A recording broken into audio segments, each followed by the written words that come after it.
करना है, ठीक है। पापा के अंडर नहीं काम करना है, नहीं करना है, ठीक है। पापा अगर काम करोगे तो सब पैसा तो पापा के अकाउंट में जाएगा, मेरे अकाउंट में तो कुछ नहीं आ रहा। पैसा आपके अकाउंट में आएगा, लेकिन जब आप खर्च करोगे तो आप पूछेंगे किस लिए। हाँ, किस लिए आप फीस करने जाता था, वो लोग बोलते थे अभी क्या कि एमसीए में जाकर आप चेक कर सकते हो कि किसका नाम पे ये कंपनी है। सही बात है, बिल्कुल है। तो मैंने क्या किया, मैं बोला कि मेरा नाम रोहित है, किसके साथ कुछ भी नाम बोलता रहता कि इसलिए मेरा खुद का नाम बोल नहीं सकता, अगर बोलूंगा तो पता चल जाएगा कि यही उन्होंने खुद ही उठ के क्या है कंपनी, हम नहीं कर रहे क्या कंपनी है। तो वही एग्जैक्ट, अगर आप लोग भी कोई बिजनेस करते हैं ना, तो देखो ये एक मेन चीज है, इसको आप पकड़ के रखो। डेडिकेशन जो है, डिसिप्लिन जो है, ये अगर आपने नहीं निभाया ना तो आपका टाइम जो है ना वो चला जाएगा, और जो आपकी ग्रोथ होती है ना ये वाली, ये नहीं होगी। देखो एक ना इंडियन आर्मी से जो मतलब एक इस तरीके से जो हम जुड़ जाते हैं ना किसी ऑर्गेनाइजेशन के साथ में, जब हम जुड़ जाते हैं तो ना एक ट्रस्ट हो जाता है दूसरे क्लाइंट्स को कि हाँ यार ये क्लाइंट ना बड़ा मतलब ये सब।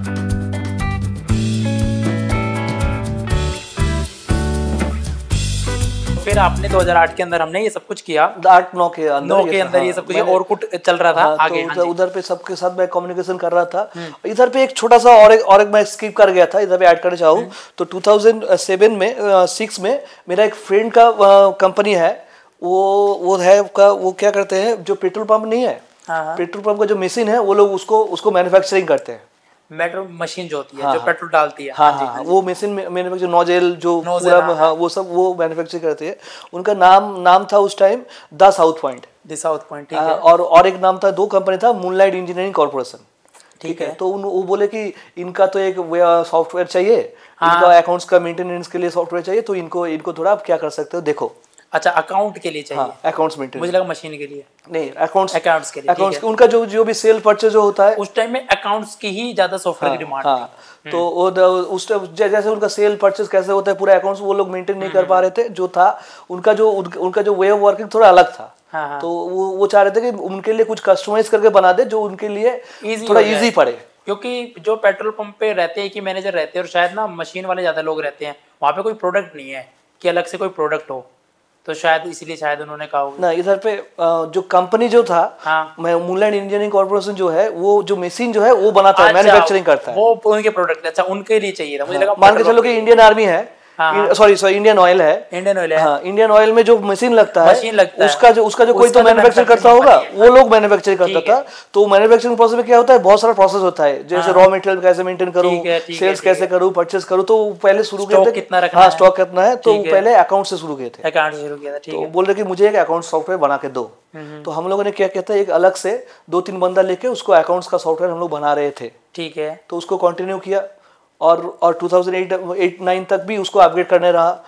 पहले उनका अकाउंट्स किया, फिर उनका इन्वेंट्री किया, छोटा करके जो भी चाहिए था कर रहे थे। तो फिर 2009 के टाइम में मुझे लगा कि जो आपको बोल रहा था कि कुछ तो नहीं हो रहा है, हो नहीं पा रहा है, और जो भी हो रहा है ठीक है हो रहा है, लेकिन वो एक अच्छा ब्रेक थ्रू नहीं मिल रहा है, कुछ तो सही बात है। मैं आपको बताऊँ, ये हर आर्टिस्ट के साथ भी है। डीनो जेम्स का एक गाना है भोकाल, उसमें उन्होंने ना सेम चीज को लिखा है।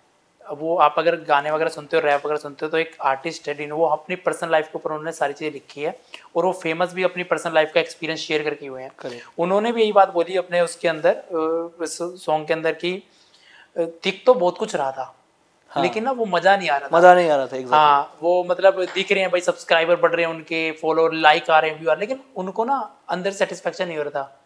तो उसके ऊपर मेरा भी वही स्टेटस था कि मुझे वो सेटिस्फेक्शन नहीं मिल रहा था, जो मुझे थोड़ा सा अलग करना है। आप लोग तो आपको देख रहे थे कि ये फैमिली आपको देख रही होगी, फ्रेंड्स आपको देख रहे होंगे, लेकिन अंदर से वो नहीं मिल रहा था, नहीं आ रहा था कि हाँ वो चीज है। तो मैंने फिर यूएस यूके में जो भी थे बसे हुए थे, सबके साथ मैं कांटेक्ट शुरू किया। मेरा एक फादर का दोस्त है, उनका नाम है बी रोसाया, वो हैदराबाद में रहते हैं, उनका एक ग्रेनाइट्स का फैक्ट्री है। अच्छा, ग्रेनाइट का माइंस जहाँ से निकलता है ग्रेनाइट, उनका फैक्ट्री है। तो वो क्या करते हैं, एक्सपोर्ट करते हैं। तो उनके साथ मैंने डिस्कस किया कि कैसे हम लोगों का सॉफ्टवेयर भी कैसे, या वेबसाइट कुछ करना है तो हम लोग कैसे कर सकते हैं। उनका तो साउथ में काम होगा ना सारा? नहीं, उनका जो है साउथ में ही काम है, साउथ में मैन्युफैक्चरिंग है, लेकिन वो उनका पूरा काम जो है एक्सपोर्ट करते हैं, क्योंकि मैं खुद ग्रेनाइट यूज करता हूँ, और एक्चुअल जो ग्रेनाइट आता है ना साउथ से आता है। हाँ। बाकी जो राजस्थान से तो सैंडस्टोन होता है, ग्रेनाइट नहीं होता है। तो वो एरोवी ग्रेनाइट्स प्राइवेट लिमिटेड अभी भी कंपनी है। तो उनके मैंने सोचा कि उनके साथ डिस्कस किया कि कैसे थोड़ा आगे करना है। ठीक है। तो ही हेल्प मी अ लॉट। तो वो बोले कि ऐसे ऐसे करके जाओ, ऐसे ऐसे करो। तो हम लोगों ने उधर पे यूएस पे उस टाइम येलो पेजेस बोल के एक उधर पे व्हाइट पेजेस, यूरोप में होता है व्हाइट पेजेस और यूएस में था आपका येलो पेजेस। उधर पे एडवर्टीजमेंट देना, वो सब प्रोसेस करना, सब करके मैंने। तो वो जो एडवर्टाइजमेंट डिजिटल था या न्यूज़पेपर? नहीं, उस टाइम डिजिटल कुछ नहीं था, उस टाइम मैगजीन था। मैगजीन था, ठीक है। अगर होगा भी मुझे याद नहीं है, डिजिटल था, लेकिन डिजिटल में हम लोग कुछ नहीं करते, अभी करते हैं, लेकिन उस टाइम नहीं करते। अब तो कौन ही न्यूज़पेपर मैगजीन पढ़ता है। तो उस टाइम वो भी और इंडिया में भी हम लोग क्या करते थे, जैसे टाइम्स ऑफ इंडिया नहीं आता था, छोटा सा एक कॉलम आता था कि वेबसाइट बना लो, सॉफ्टवेयर बना लो, उसमें हम लोग ऐड देते थे। उससे काम आता था। हाँ, उसमें आता था। हम खुद लोग देखते थे उसके अंदर कि जब मुझे लगता था कि भाई किसी मेरा फ्रेंड कहता था कि जॉब करनी है, मैंने कहा जॉब वाले में मत जा, यहाँ से नंबर ले ले, कंपनी काम करती है, तू ये काम कर, तो यहाँ से नंबर लेके तो इनके पास चला जा।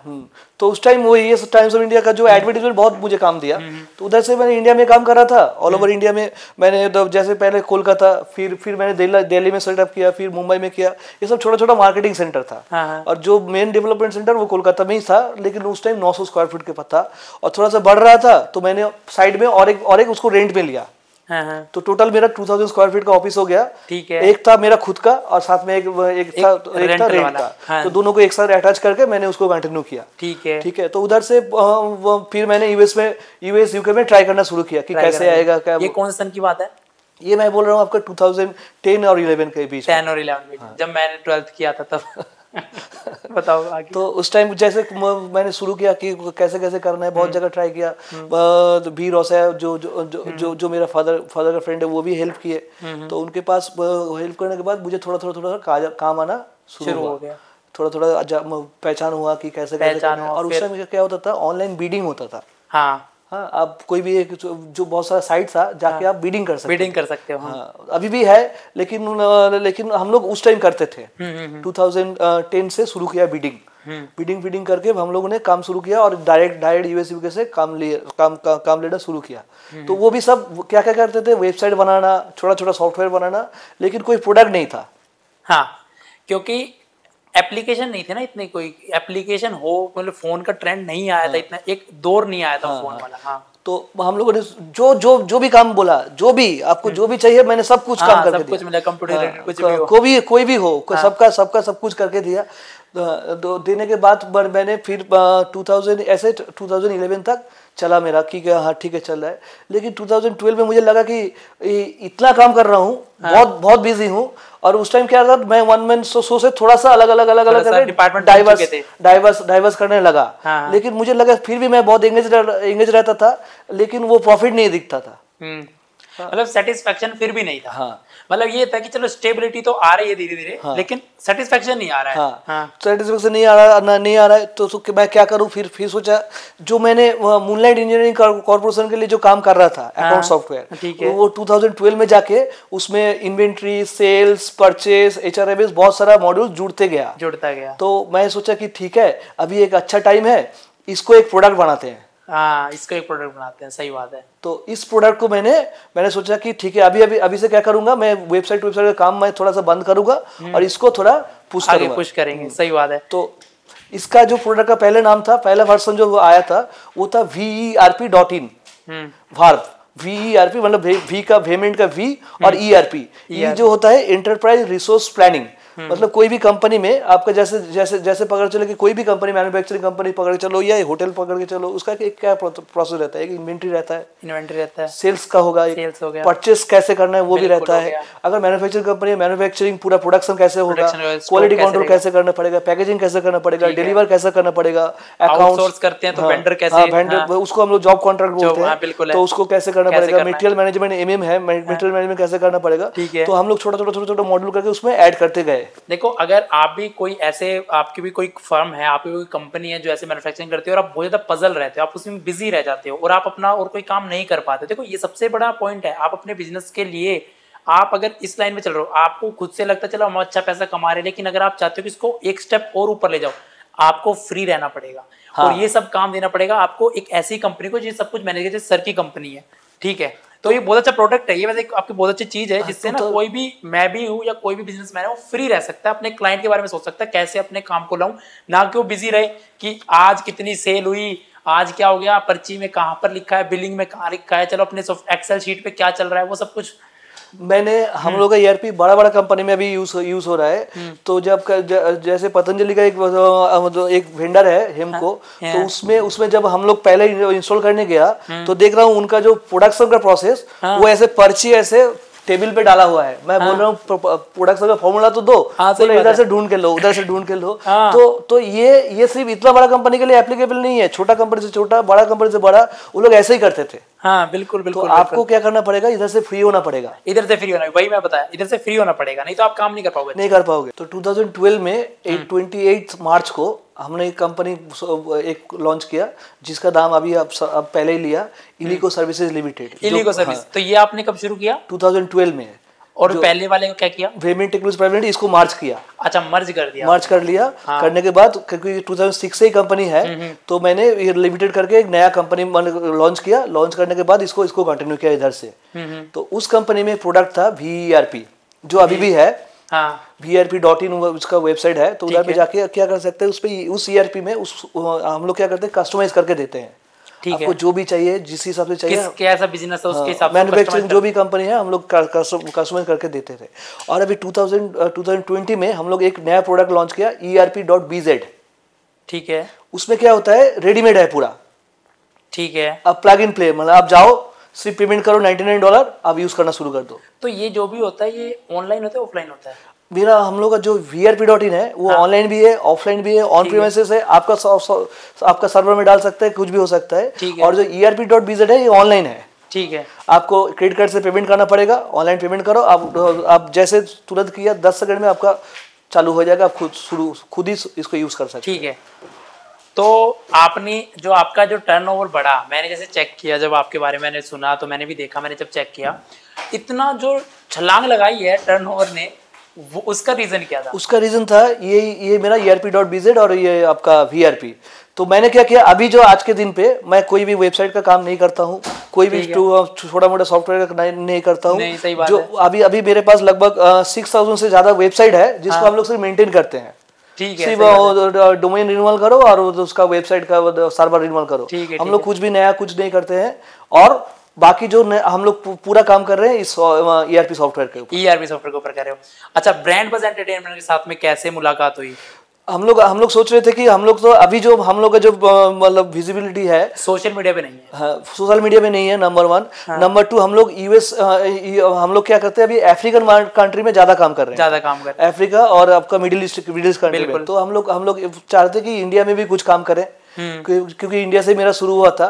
तो अब उसको लिए मैंने सोचा कि कुछ सोशल विजिबिलिटी होगा, ऐसा कैसे होगा, कैसे करेंगे। तो उस टाइम मैंने विकास जी से मिला कि मेरा कुछ ब्रांड प्रमोशन कैसे होगा, नहीं होगा। So he started to help me out. आज जो इन्होंने इतना बड़ा जो शो है आज का, जिसमें रिया चक्रवर्ती आ रही है, इतना बड़ा इवेंट होने वाला है, पूरा स्पॉन्सर किया है सर की कंपनी ने। और अगर मैं आपको वही बता रहा हूँ कि अगर आप भी चाहते हो इस तरीके से ग्रो करना, तो आप भी सर से जरूर जुड़े, इस कंपनी से जुड़े, अपने बिजनेस को मतलब फ्री रहें। अगर आपके, मैं कहना चाहूँ तो एक सीधे शब्दों में, कि अगर आप फ्री रहोगे ना, तभी आप अपने काम के ऊपर ध्यान रहो। फ्री करने के लिए आपको ये पर्ची और बिल से छुटकारा लेना है, वो छुटकारा आपको दिला सकते हैं सर। और ऐसी बहुत सारी कंपनी, मैं ये नहीं कह रहा मैं सर को प्रमोट कर रहा हूँ, लेकिन काम इतना अच्छा लगा इन्होंने, मैं इनसे मिला और मुझे भी सच्ची में आपने जो कहानी सुनी अभी इनकी, और मुझे भी वो लगा। और हर आर्टिस्ट उसको रिलेट कर सकता है, चाहे वो किसी भी फील्ड में हो, एक हार्ड वर्किंग जो। और मैं कह रहा हूँ इनका जो टर्नओवर, एक बार टर्नओवर बता दो कितना। अभी जो मेरा जो सॉफ्टवेयर जो ERP.BZ का है, टोटल हम लोग का 4 कंपनी है। एक है वेमिन technology private limited, ERP.BZ, VERP.in और इलिको सर्विसेज लिमिटेड। तो चारों को मिला के हम लोग का टर्नओवर है आज के last financial year $25.8 million dollar. Okay. तो देखो, और इन सब में कंपनियों में जो डायरेक्टर होते हैं, CEO होते हैं, वो सब कुछ, मैनेजिंग डायरेक्टर मैं ही हूँ। मैनेजिंग डायरेक्टर आप ही हो। तो इसमें बहुत सारी फॉर्मेलिटी होती है इंडिया के अंदर काम करने में। अच्छा, इंडिया की जो अंदर काम कर रहे हो आप, जो इंडिया, हम यहाँ कंपनी आपकी यहाँ पर है, तो कोई मतलब प्रॉब्लम होती है कि जो रूल रेगुलेशन के अंदर आपको? रूल्स एंड रेगुलेशन का पहले था प्रॉब्लम। लेकिन अभी तो सब कुछ ऑनलाइन बेस्ड है। सब कुछ तो ऑनलाइन हो जाता है, तो कर सकते हो। मेरा कंपनी अभी US में भी रजिस्टर्ड है, वेमिन टेक्नोलॉजी LLC। दुबई में भी रजिस्टर्ड है वेमिन के नाम से, LLC के नाम से। तो सब जगह अभी इजी है, ईज ऑफ बिजनेस। अभी इंडिया में भी है, आपका US पे था, UK में भी है। क्या मैसेज देना चाहोगे नए बिजनेसमैन को जो सोच रहे कुछ काम करने का? देखो, आपको पहले डेडिकेशन आपको देना पड़ेगा, डेडिकेटेड होना पड़ेगा। आप सोच रहे हो कि आपको ओवरनाइट आपको कुछ मिल जाएगा, वो पॉसिबल नहीं है। नहीं है। आपको पूरा 100% डेडिकेटेड रहना पड़ेगा। आप अगर मैं एक छोटा सा बात, मेरा एक वीडियो बन रहा था तो बोल रहे थे कि अगर 2002 में कुछ आपका वीडियो कुछ फोटोज है कि आज मैं यूज करूंगा। हाँ। तो मैं बोला कि मुझे पता नहीं था कि मैं आज इतना दूर आऊंगा, तो पता रहता तो मैं फोटो खींच के रखता था। सही बात है। तो वो तो नहीं होगा ना। आपको अपना डेडिकेशन आपको आगे लेके जाएगा। आप कहाँ पे जाओगे, आपका डेडिकेशन डिपेंड करता है। बिल्कुल बिल्कुल बिल्कुल। देखो आपकी बातें सुन के ना मैं सच्ची में मुझे भी गूज बम्स आ रहे हैं। मैं खुद, आप देख सकते हो इस चीज को, क्योंकि देखो जब एक बिजनेसमैन की बात सुनता है तो वो उस पेन से, उस सब चीजों से ना रिलेट कर पाता है। यार मेरे साथ भी सब कुछ हुआ था। तो यही नाउ और नेवर का मोमेंट होता है किसी का भी, कि अभी नहीं तो कभी नहीं। तो आप भी अगर कोई बिजनेस से रिलेटेड आप कोई काम कर रहे हो, कुछ भी है, तो इस बारे में आप जरूर समझो कि आपने जो चीज सोची है ना उसको अभी करो और उसमें लगे रहो, डेडिकेशन दिखाते रहो, प्रोडक्टिव चीज निकालते रहो। ये मत सोचो कि कल मुझे कुछ मिल जाएगा, परसों मुझे कुछ मिल जाएगा, कोई जादू हो जाएगा, मेरा काम नहीं चल रहा है। घर पे बैठ के तो सब कुछ नहीं हो सकता। आपको आगे बाहर जाना पड़ेगा। कंपनी से पंगा ले रखा है। तो चलो, तो आज का पॉडकास्ट में मुझे बहुत अच्छा लगा। आपको भी अगर आप यहाँ तक पहुंच गए हो देखते हुए तो प्लीज़ चैनल को सब्सक्राइब कर दीजिए, क्योंकि ऐसे ऐसे पॉडकास्ट आते रहेंगे। और अगर आपको चाहिए ऐसा ही कोई कंपनी तो डिस्क्रिप्शन में आपको सर का लिंक मिल जाएगा।